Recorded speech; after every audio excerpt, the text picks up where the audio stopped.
vivido la guerra desde muy pequeñita porque yo nací en el 47 y a partir del 48 fue cuando empezó el problema, la guerra, ¿cierto?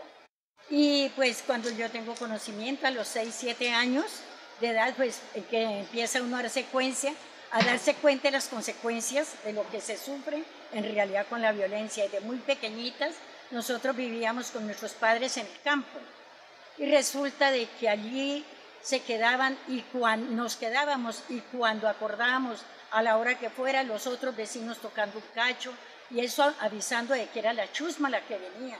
Teníamos que salir todos a carrera, mis papás con los más pequeñitos alzados y corriendo por un lado y por otro a escondernos, a refugiarnos. Eso fue muy duro, una época supremamente dura. Luego ya pues se fue calmando todo esto un poquito, pero muy poco, ¿no? Porque ya siempre uno iba creciendo y pues a ratos se calmaba, a ratos no. Pero nosotros salimos del campo, tuvimos que salir debido a la misma guerra, a la misma violencia. Pues la guerra es algo muy desesperante, ¿no? Porque no puede vivir con esa tranquilidad, a toda hora tiene con ese temor de que algo va a suceder, algo, otra matanza y todo eso. Cuando había esa guerra, la ley en ese entonces era para existir y sobrevivir, tiene que ser uno sordo, ciego y mudo. Usted no ha visto nada, usted no ha escuchado nada, usted no ha oído nada, ni tampoco puede hablar. De la guerra, pues, se sigue mirando todavía que matan muchos líderes y mucha gente. Eso es supremamente muy difícil porque parece que no hay paz. Yo sí fui afectada por la guerra porque tuve muchos familiares matados, hermanos, sobrinas, muchas familias total, fueron 19 familiares que perdí en esa batalla, en la guerra.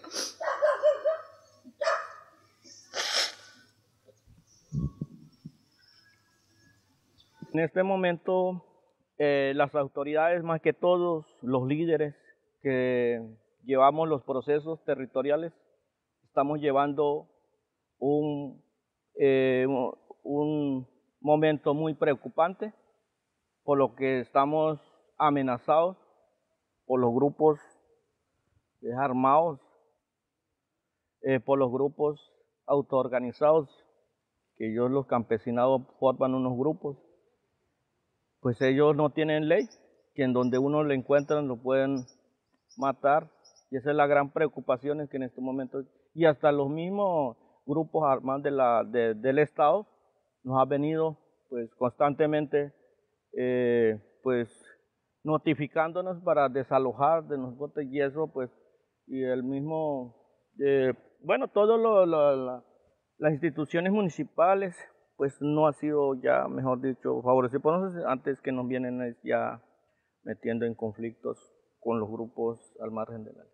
Entonces hay cosas que nos tienen muy preocupados en este momento, pues realmente estamos muy puntualizados ya en amenazas, que eso es una gran preocupación y que es realmente pues que no tenemos apoyo del mismo Estado o protección del Estado, cómo proteger nuestra vida. Yo fui porque a mí me tocaba ir a buscarlos a la hormiga, a los muchachos que mataban, o si se los llevaban para un monte, ir y buscarlos hasta donde los encuentre. Como autoridad indígena, a usted le toca responder y ponerse las botas y ir del oriente al occidente, del norte al sur. Me llamaron del Empalme un tiempo, ¿no? Que ya era gobernadora. Ya me conocían como gobernadora. Y como me habían matado 2 hermanos y ellos dejaron hijos, y se llevaron uno de ellos niño, como de 9 a 10 añitos. Y el chico se aparece en el empalme de 19 años. Y cuando él dijo, yo tengo mi familia que llama así y así, me llamó un gobernador de esa montaña y dice, acá tiene un muchachito que llama tal y tal, lo tiene en la guerrilla. Él se ha volado, pero lo volvieron a coger, por favor, preséntese. Y me avisa de noche, como a las 6 de la tarde, y de aquí me tocó salir, buscarme un carro hasta Siberia, de Siberia para el empalme, eso es lejos, de aquí para arriba. Cuando llegué al empalme, claro, allí lo tenían al joven, y yo le rogué, le supliqué que tengan compasión de él, que él era, cuando se lo habían llevado, era un niño huérfano, que no tenía papá, que el papá lo habían matado. Y la mamá pues sola, ¿a dónde lo iba a buscar en esas montañas? Que por favor no le hicieran nada ni se lo volvieran a llevar, que me lo entregaran. Y eran 2 hombres, dijeron, bueno, por la súplica suya y de acá que otro gobernador dijo que la conocía a usted y que, no le hice, que por favor le den la vida, dijo, la esperamos a usted. Se lo entregamos ahorita y a las 6 de la mañana, como yo llegué de noche y que mañana me lo entregaban a las 6, me pusieron una orden. Se va de aquí a Teteyé. Teteyé es yendo de Puerto Asís más lejos hacia abajo al monte, ¿no? Límites de Ecuador con Colombia. Dijo, allá se encuentra el Cucho. El Cucho era el que mandaba la zona guerrillera del Putumayo. Allá va a hablar usted con él, dijo. Usted le dice que por favor le dé la vida a este joven y lo que usted le pueda suplicar. Yo a las 6 de la mañana del empalme, por aquí pasé como a las 8. No le avisé a nadie, a mi familia, sino yo iba rumbo con el joven a donde me habían mandado. Por allá llegué como a las 12 del día. Y me daba mucho miedo porque me tocó coger un motor e irme arriba abajo. Y de un lado había ejército del Ecuador. Y dígame, y en este lado la guerrilla, entonces yo qué podía pensar, me daba mucho miedo.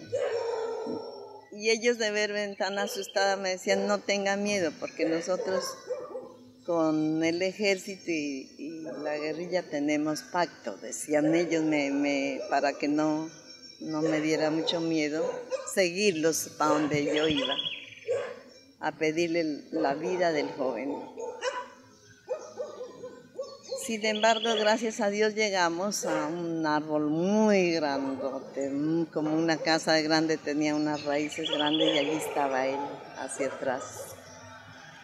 Y ya me presenté como autoridad y tal, le pedí la súplica que por favor, que el niño se lo habían llevado de 9 años, que no me lo quiten ni le quiten la vida, porque él se voló, entonces por haberse ido, lo mataban o algo hacían con él. Y dándole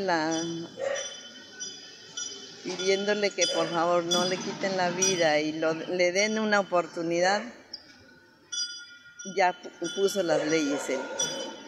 No salir de la casa, de esa montaña, no cargar ni un arma, ni salir a tomar ni nada. Y este niño a los 3 meses, que fue en enero, se salió de la casa y se salió como quien dice, al caserío. Y tomó. Y allí me lo agarraron los guerrilleros. Dicen que él era un niño porque que no lo querían matar así, ¿no? Sino que lo querían agarrar pues vivo. Pero él, como ya se conocía cómo eran ellos, él empezó a correr, así, a correrse, a dar carambolas. Y esos guerrilleros lo habían agarrado, lo habían cogido con un lazo, lo arrastraron así con una moto en carro que sería, y hasta que lo mataron. Cuando acá un 1 de enero me llaman, vaya, que pues no me querían avisar, pero pues tenían que avisarme porque era el sobrino. Y ya, duró vivo 3 meses y ya, lo mataron ellos mismos. Me tocó irlo a enterrar allá al Alto Lorenzo, de Puerto Asís hacia abajo. Eso ya son unos sufrimientos pues fatales, durísimos, a una mujer, para uno de madre. Para los hombres yo no sé si les dará tanto dolor como uno de mujer. Estamos en amenazas de desalojo de nuestro territorio, amenazas de vida, a muerte. Los líderes por los grupos paramilitares, grupos disidentes de la guerrilla. Por todos esos grupos estamos, y por los grupos autoorganizados, que los campesinados forman un grupo de limpieza que dicen, que eso nos están siguiendo por ahí. Entonces eso es lo que nos tiene preocupados aparte. El despojo territorial ha sido supremamente muy difícil, muy duro a las personas que nunca convivíamos en ciudades.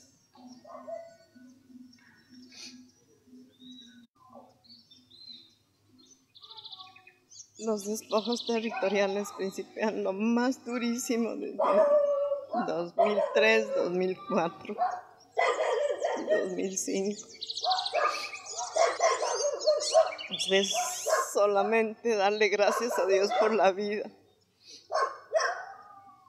por la inteligencia, por la sabiduría del pueblo indígena que ocupó la malicia de poderse volar de donde está viviendo los casos muy duros de la muerte, de las masacres, de todo lo que no se imagina, de duro que vivimos las comunidades indígenas. Realmente no cabe ni una duda, de todas maneras, como lo hemos dicho, nosotros no tenemos ni a dónde más irnos. Somos de ese territorio que difícilmente no podemos ni salir para él. Seríamos hasta, dijera, ¿quién? Pues seremos hasta siempre para toda la vida. Si nos encuentra nuestro líder muerto, pues quien toca estar de todas maneras para siempre. Porque no tenemos más tierra a dónde irse. Y eso pues,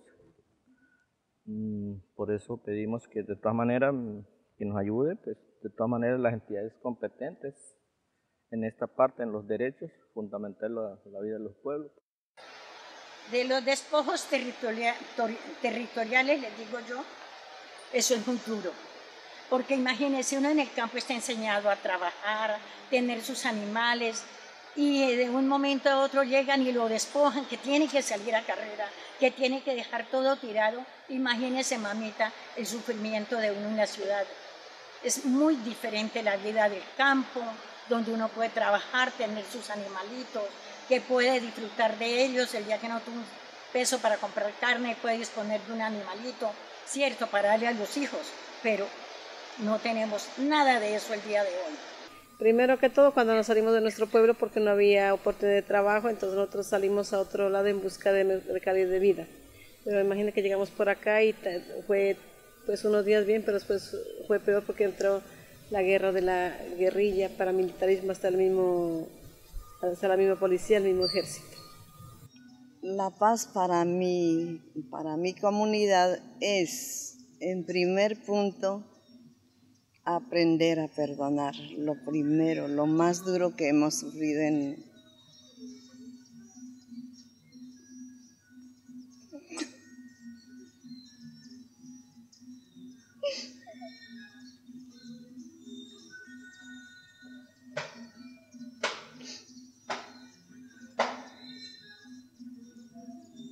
Pues en mi concepto, la paz es un derecho de un pueblo, de la vida, que no tiene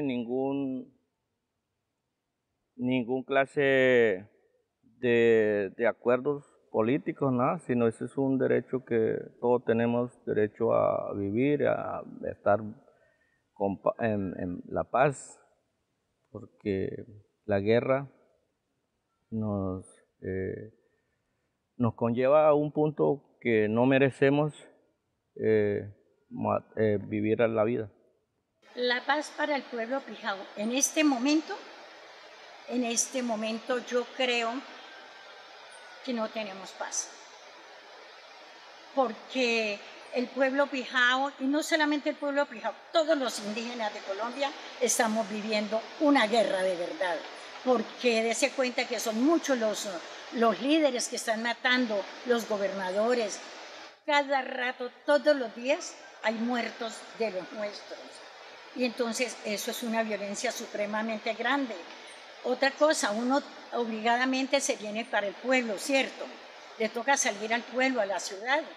¿Por qué? Porque tiene que salir, porque ya no soporta estar en el campo, no puede salir, no puede nada de eso, mamita.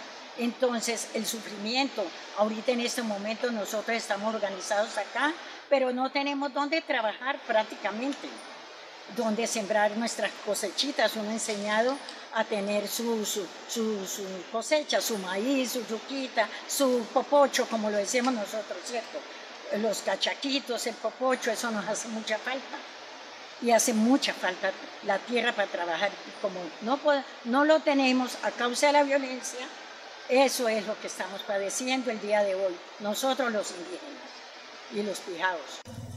Para mí la paz es de que se vive en armonía, en tranquilidad, que no haya dificultad en nuestra comunidad. Del perdón es, si uno ve más que nuestro pueblo Kamanshabía, el día del perdón donde nos reconciliamos, y si de otra manera nos hemos ofendido, este día es el más claro para perdonar de lo otro y perdonar de corazón, ¿no? Porque sí. Pues, ¿qué le digo yo? La paz, la tranquilidad la he tenido cuando ya nos salimos a la ciudad. De verdad que sufrimos por, ¿cómo les digo yo en este momento? Porque uno no tiene los recursos suficientes, ¿cierto? No hay recursos suficientes para la estadía de uno, tiene que sufrir y como dice, adaptarse a lo que le toque, mamita, a lo que le toque, como le toque, por Dios. Mire, el medio ambiente en la construcción de la paz es muy necesario, pero en este momento no lo hay. ¿Por qué? Porque ¿cómo se va al campo a trabajar al medio ambiente, a la naturaleza, que es la que tenemos que trabajar el día de hoy, ¿cierto? ¿Cómo se va uno tranquilo por allá? No puede salir uno por allí, porque, como dicen a nosotros los indígenas, nos tienen por malas personas, digámoslo así, nos rechazan. Vivimos con ese temor, uno no puede hablar nada, no puede expresarse libremente. Claro que sí hay la guerra porque están matando muchos líderes, mucha persecución a uno como líder. En el caso mío aquí en Norito, cuando llegué, siendo una autoridad servidora como multiétnica, gobernadora, un tiempo, ¿no? Unos 5 o 6 años como multiétnica. Luego le cambiamos de multiétnica, ya dijeron que no siguiéramos así. Le pusimos Aguasevilla al cabildo. Nos ayudaron a un territorio para esa cantidad de gente y una finca llamaba Sevilla y la otra llamaba Holanda. Entonces, la mayoría de las familias eran Agua, por eso le pusimos al cabildo Aguasevilla. Listo, allí seguíamos luchando, trabajando, pero como autoridad, como gobernadora, a mí me tocó luchar mucho en el 2003, 2004. En el 2002, que fui a Bogotá 5 días a Derechos Humanos, aprendí con la OPIAD, la ONI, la Organización Zonal, la OCID, que nos enviaron para allá. donde se aprendió para sobrevivir y ayudar, cómo se iba cómo llegar a otro país o a otra ciudad, ¿no? Si yo llegaba y tenía que buscar una personería y decirle que yo iba huyendo por la guerra o el delito que haya sufrido, ¿no? Y declarar, porque nadie sabíamos en el Putumayo ni aquí que cómo era declarar ni qué se hacía para poderse ir de un país a otro país para obtener apoyo así, la Cruz Roja o la Internacional.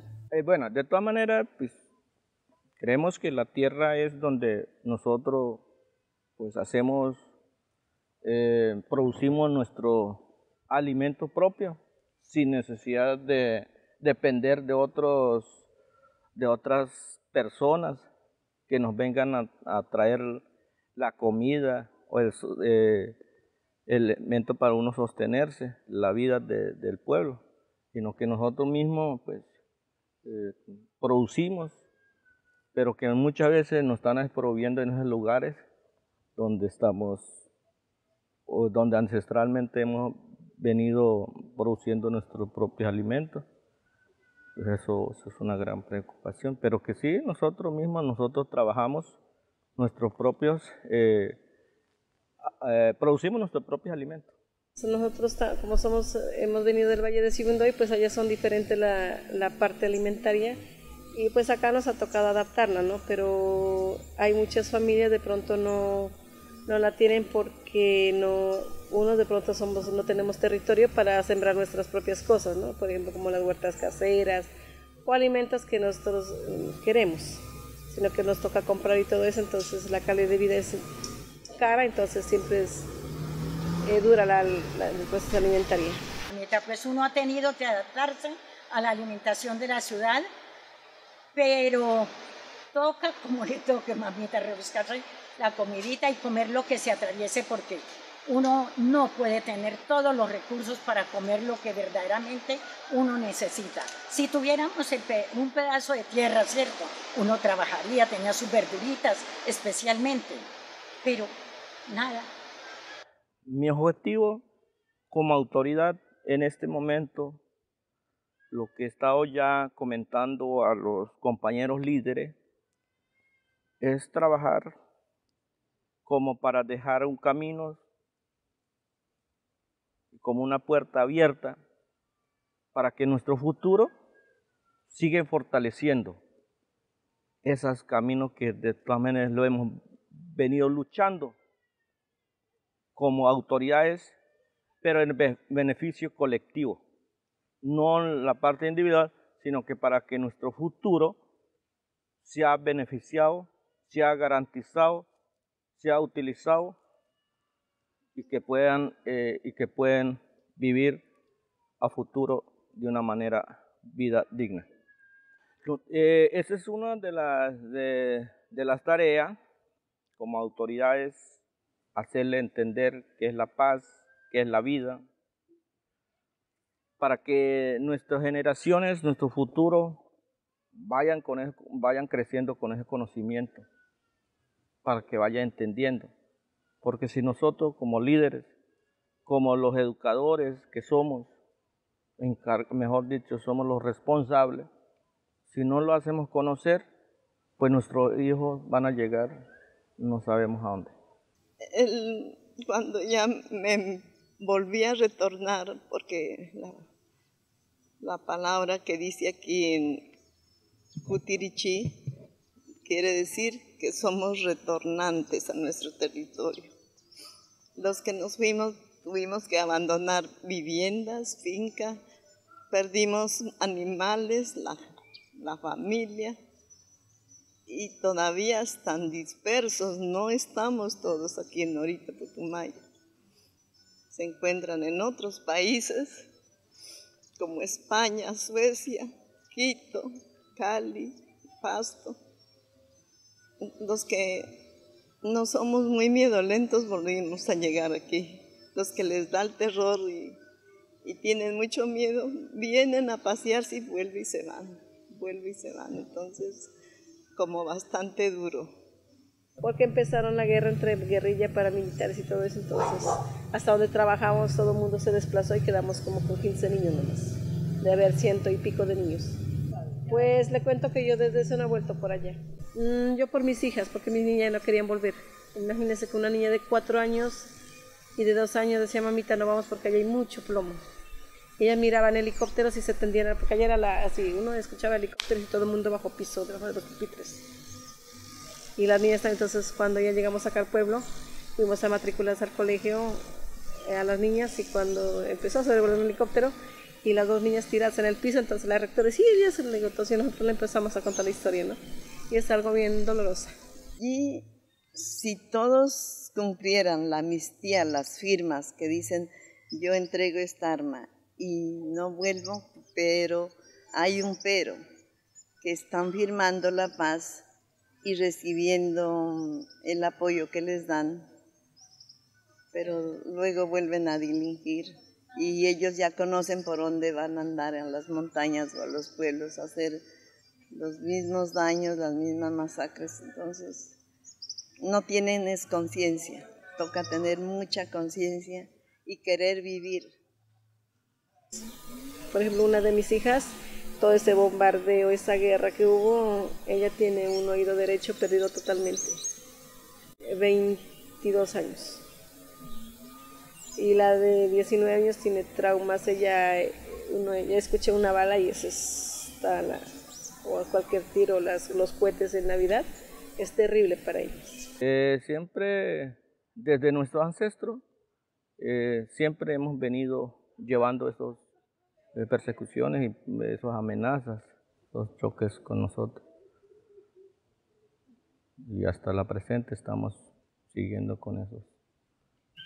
Me da dolor de los sufrimientos tan duros que hemos pasado.